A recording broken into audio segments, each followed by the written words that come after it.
She helped an elderly man every single day, bringing light into his fading world until his grandson arrived with lawyers in tow, and everything she thought she knew about kindness shattered in the most unexpected way. Picture this: the warm glow of sunlight filtering through the windows of Lily's cafe. A cozy little spot in a quiet town where the coffee always smells like home and the regulars feel like family. Every morning at exactly 7:30, an old man named George Harlan would ease into his favorite corner booth, his steps slow and deliberate, his gray cardigan hanging a bit loose on his thinning frame. His voice was barely above a whisper as he looked up at the young waitress approaching with the coffee pot. "Black, 1 sugar," he said softly, almost like he was apologizing for existing. 29-year-old Elena Harper stopped in her tracks, her practiced server smile softening into something real. She'd been working here for 7 years, scraping by after her dreams of nursing school got buried under her brother's hospital bills and a mountain of debt. She knew how to listen to the silences between words. "Black, 1 sugar," she repeated gently, pouring his cup just right. "And you always save the crossword for last, even though you pretend to hate it." George's pale green eyes flickered with surprise, then something warmer gratitude, maybe even wonder. You notice things," he murmured. "Not many do anymore." That simple moment sparked something. Over the next 5 months, George became the quiet heartbeat of Elena's mornings. He'd arrive like clockwork, order the same modest breakfast toast with jam, a single egg, the coffee, and always leave a crisp $10 tip on a $7 tab, even when his hands shook too much to count the change properly. Bit by bit, Elena pieced together his story, the way you do with someone who's been forgotten by the world. His wife, Clara, had passed 5 years ago after a long battle with cancer. His daughter had died young in a car accident, and his only grandson, Ryan, lived across the country in a big city, chasing a high-powered career in finance. "He calls on holidays," George would say with a faint smile that never reached his eyes. "Sends cards. He's got his own life now. Can't fault him for that." But Elena could hear the ache beneath it. "Maybe he's just waiting for the right chapter to come back," she'd reply, squeezing his arm lightly. She started small acts of care, reserving his booth during the busy rush, slipping an extra piece of pie onto his plate on slow days, remembering his wife's birthday because he'd mentioned it once in passing. On the day he turned 82, which she only let slip after she pressed gently, she surprised him with a homemade blueberry muffin and a tiny candle. George stared at it for a long moment, then tears slipped down his wrinkled cheeks. "You're the only one who knew," he whispered. "Thank you for seeing me."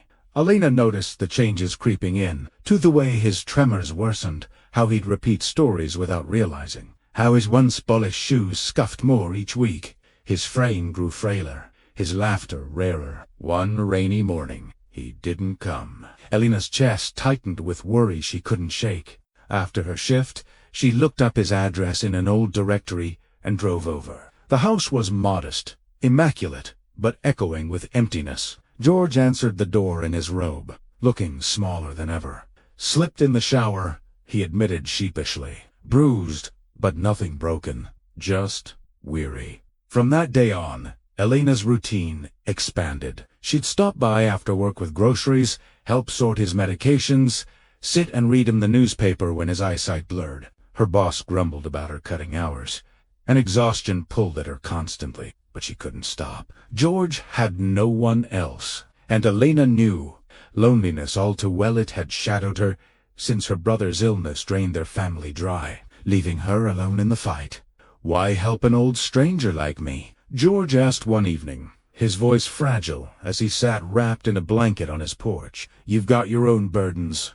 Elena tucked the blanket tighter, fighting her own tears. "Because someone has to, George. Because you deserve to be seen. Kindness isn't about having extra, it's about choosing to give what you can, even when it hurts." 3 months later, George passed quietly in his sleep. The call came from the nurse Elena had helped arrange. She'd become his emergency contact without hesitation. At the cafe that day, Elena broke down in the back room. sobbing for the man who'd become like a grandfather to her, the one person who'd made her feel like her small acts mattered. The funeral was heartbreakingly small. Elena, the nurse, a couple of distant neighbors. As the minister spoke final words, a sleek black car pulled up late. Out stepped a sharply dressed man in his 30s, phone glued to his ear, looking flustered. "I'm Ryan Harlan," he announced breathlessly. "George's grandson. Sorry, I'm late, flight delay." Elena's grief twisted into quiet fury. "You're just in time for the end," she said softly, voice trembling. We were all he had left. Ryan's face paled, but he muttered excuses about work deadlines and boarded the next flight out without staying for the burial. Elena thought that was a quiet, lonely ending to a quiet, lonely life. But everything changed 2 weeks later. If this story is touching your heart already, hit that like button, share it with someone who needs a reminder of kindness today, and subscribe to Kindness Stories Global for more stories that restore your faith in humanity. Comment below. What would you have done if you were in Elena's shoes? 2 weeks after the funeral, Elena was wiping down tables at Lily's Cafe when the door chimed. In walked Ryan Harlan, flanked by 2 stern-faced men in suits carrying briefcases. Her stomach dropped. She'd heard nightmare stories, distant relatives swooping in to contest wills, claiming houses and savings from forgotten elders. She braced herself, heart pounding. "What do you want?" she asked quietly, already preparing to defend the memory of the man they'd all failed. "Miss Harper," one lawyer began formally, "we're here regarding George Harlan's estate." Ryan stood silent, less downcast, looking nothing like the hurried executive from the funeral. Elena's hands clenched. "I don't want anything from him. I never did. I just wanted him to feel less alone." The words hung heavy, laced with the pain of loss and unspoken accusation. Ryan finally stepped forward, his face etched with something raw regret, deep and consuming. "That's why we're here," he said, voice cracking. "Grandpa left you the house, but he left me something else. A letter. He wanted it read with you present." They sat in George's old booth, the one Elena had guarded for him every morning. The lawyer handed Ryan a sealed envelope, edges worn from handling. Ryan's fingers shook as he opened it and began to read aloud. "Ryan, my boy, if you're hearing this, I've gone to join Clara. I never held your distance against you. You were building a life, chasing the dreams I once had. But there's someone you need to know about.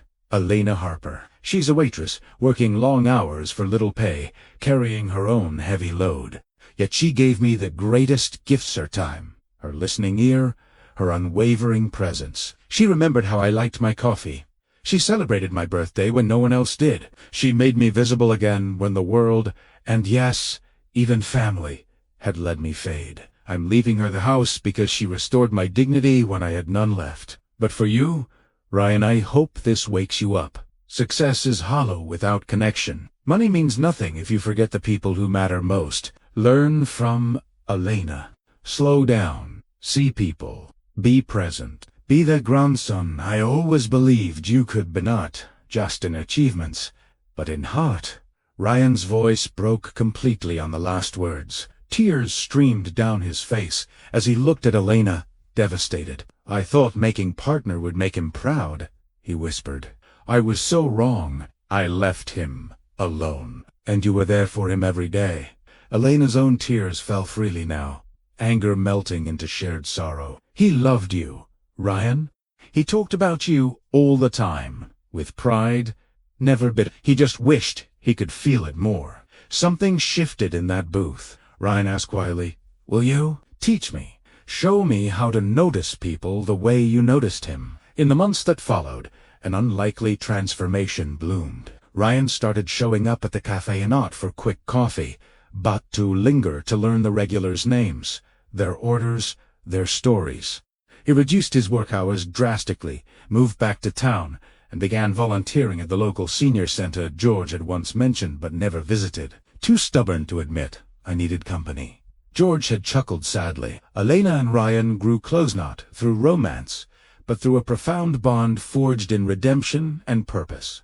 Together, They transformed George's house into a welcoming haven, George's Corner, a free community space for isolated elders to gather, share coffee, play cards, and simply be seen. It filled with laughter, stories, and the warmth George had craved. 1 year later, at the opening celebration, the rooms buzzed with dozens of seniors who'd once felt invisible. Elena stood beside Ryan, watching an elderly man light a candle on a muffin for another guest's birthday. "Do you think he sees this?" Ryan asked softly, squeezing a hand.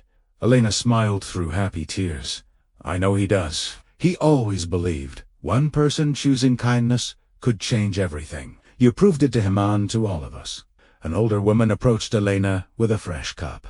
"How do you take your coffee, dear?" she asked warmly. "Black, 1 sugar," Elena replied, voice catching.